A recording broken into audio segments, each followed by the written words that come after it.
গোলাম পরোয়ার বলেন, দুর্ভাগ্য আমাদের যে গণপ্রতিনিধিত্ব আদেশ সম্প্রতি উপদেষ্টা পরিষদে যেটা সংশোধন হয়েছে তার মধ্যে অন্যতম একটা বিধান হচ্ছে যেটা ইলেকটোরাল প্রসেস যে রিফর্ম কমিশন তারাও সুপারিশ করেছিল যে প্রত্যেকটি রাজনৈতিক দল তার জন্য নির্ধারিত প্রতীকে তিনি নির্বাচন করবেন।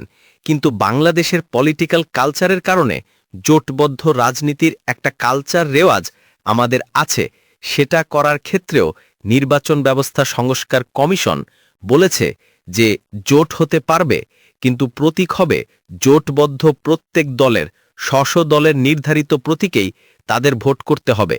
তার প্রতীক বাদ দিয়ে অন্য কোনো দলের প্রতীকে ভোট করা যাবে না। এটা লাস্ট ইলেকশন যে ইলেকটোরাল প্রসেস যে রিফর্ম কমিশন তারা এই সুপারিশটা করেছে এবং উপদেষ্টা পরিষদে এই সংশোধনটা অনুমোদিত হয়েছে। এটা হওয়ার পরেও আমরা দেখলাম গত সম্ভবত ২৫ তারিখে একটি দলের পক্ষ থেকে এসে এটাকে আবার সংশোধন করার জন্য বলা হয়েছে, এটাকে আপত্তি জানানো হয়েছে। ইভেন লেভেল প্লেইং ফিল্ড লঙ্ঘন করে খুবই দুঃখজনকভাবে একটা তথ্য উনারাই এখানে প্রকাশ করেছেন। উনাদের দলের যে প্রতিনিধি এখানে এসেছিলেন ২৫ তারিখে মিডিয়াতে এসেছে, আপনারা হয়তো তার সাক্ষী আছেন। উনারা বলেছেন যে এই সংশোধনটা পরিবর্তন করতে হবে, আমাদের দাবি মানতে হবে। এটা আমাদের এক নেতার সঙ্গে একজন উপদেষ্টার কথা হয়েছে, একটা জেন্টলম্যান এগ্রিমেন্ট হয়েছে।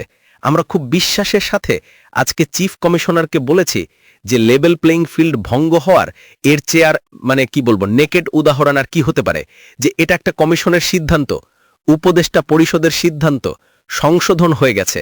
তারপরে কি একজন উপদেষ্টা একটা দলের নেতার সাথে জেন্টলম্যান এগ্রিমেন্ট করতে পারে সেটা সংশোধনের ব্যাপারে, যেগুলো এত পলিটিক্যাল পার্টির সাথে জড়িত, জাতির সাথে জড়িত, সুষ্ঠু ভোটের সাথে জড়িত?